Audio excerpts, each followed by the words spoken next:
দোয়েল বাবা কলা খাবা গাছ লাগাইয়া খাও, পরের গাছের কলা দেখে তা মিট মিটে আসাও। শালা ছাগল আনা করে বড়ই পারতেছি না। এবারে মুড়ারে পাতা কালি এবারে কলা কলা বড় হবো, এই অবাত্তি কলার পাতা গুনা কেটে কি হচ্ছে? কিছু করলি তো দোষ হয়ে যাবে নিজে। শোনো বাপু, তুমি 10 ডিসেম্বর কলা লাগাইবা, 10 ডিসেম্বর ধান লাগাইতে হবে, তো কোনো তো লাভ বেশি হয়, কলার থেকে কোনো কিছু লাভ বেশি হয় না। আমি কি এক ভাই এবি কলা লাগাছি, আবাদ ভালো না হলে তখন আমাকে কই আসে। কলা আবাদ করছি দেখি বিয়ে হয়ে থাকা নাকবো নি, শালার বচ্চারা বাড়ি রাত বেড়া নিশা হরে, আর আমার কলার কানগুনি কেটে নিয়ে যায়, আর কি বিচার পাবো না নি? যেদিনকে ধরবো না সেদিনকে ভালো মতো আর স্বাস্থ্য ধর্ম। শালার বচ্চা বলা বান না। সর্বি কলা আবাদ করে দেখছি, সাগর কলা আবাদ করে দেখছি, ওই ঘুরে ফিরে সাগর কলার ফলনই বেশি হয়। ওই সর্বি কলার দাম বেশি হইলেও সাগর কলা হয়তো কোনো সময় পারে না।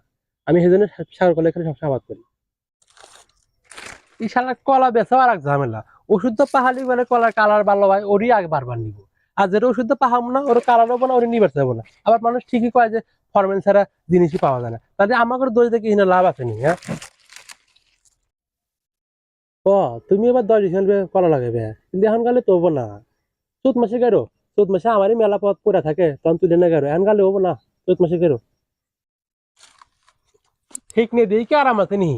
আবার এসে দেখবো যে ছাগল কিছু দুয়ে নাকি ছাগলের ঠিক নিয়ে গেছে, ছাগলেরা আবাদ করে খেয়ে দেবো না।